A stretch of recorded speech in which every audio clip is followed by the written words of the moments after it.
అవుతూ వచ్చినాయి. All agreements are in force.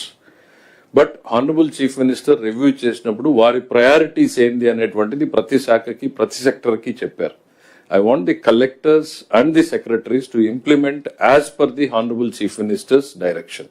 ఏమవుతుంది అని అంటే, లేకపోతే ఎక్కడో థిన్ గా స్పెండ్ చేస్తున్నాం, ఒక 10 ప్రాజెక్ట్స్ 20 ప్రాజెక్ట్స్ ఉంటే ఆ 10 ప్రాజెక్ట్స్ లో థిన్ గా స్పెండ్ చేస్తున్నాము, ఆ బిల్స్ అన్ని వస్తున్నాయి, హానర్ చేయలేకపోతే కోర్టుకు వెళ్తా ఉన్నాయి, మన ప్రయారిటీస్ దెబ్బతింటున్నాయి, ఆనరబుల్ సీఎం గారి డైరెక్షన్ మిస్ అవుతా ఉంది మీ ఇంప్లిమెంటేషన్ లో. So I request all the secretaries, CM గారు ఏది ప్రయారిటీ, ఇరిగేషన్ లో ఏది ప్రయారిటీ అంటే అది, రోడ్స్ లో ఏది ప్రయారిటీ అంటే అది, ఆ ప్రయారిటీ సెక్టర్ ని మీరు చేయకపోతే open ended contracts pressure build చేస్తా ఉన్నాయి సిస్టమ్ మీద. ఫర్ ఎగ్జాంపుల్ ఒక డిపార్ట్మెంట్ మనం తీసుకుంటే 96,000 crores ఓపెన్ ఎండెడ్ అగ్రిమెంట్స్ ఉన్నాయి, which are at various levels of implementation. వాటిలో ఏది ప్రయారిటీ అనేటువంటిది గౌరవ ముఖ్యమంత్రి గారు ఆ శాఖకు డైరెక్షన్ ఇచ్చినప్పుడు వాటిని మాత్రమే మనం ఎక్స్పెండిచర్ జరిగేటట్టు చూస్తే డెలివరబుల్స్ కూడా మనం ఎఫిషియెంట్ గా ప్రజలకు చూపించగలుగుతాం, రిజల్ట్స్ చూపించగలుగుతాం. సో ఆల్ సెక్రటరీస్ దాని మీద ఫోకస్ పెట్టమని చెప్పి ఒక రిక్వెస్ట్. రెండవది, మనం బడ్జెట్ లోనే సఫిషియెంట్ కుషన్ ఇచ్చాం, మోర్ దెన్ అవర్ రిసోర్సెస్ మనం ఎక్స్ట్రా ప్లాన్ చేసుకున్నాం.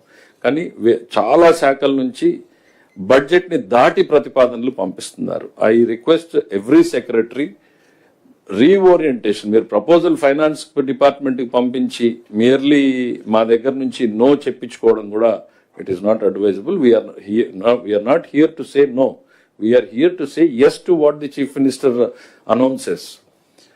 మీ ప్రయారిటీస్ ని విత్ ఇన్ ది బడ్జెట్ లో పెట్టి పంపించేలాగా చూడమని చెప్తున్నా. At the same time collectors కూడా క్షేత్రస్థాయిలో ఏది అవసరమో ఈ ప్రస్తుతం ఉన్నటువంటి పరిస్థితుల్లో దాని మీద ఫోకస్ పెట్టమనేటువంటిది నా request. Once again I thank everybody for giving me this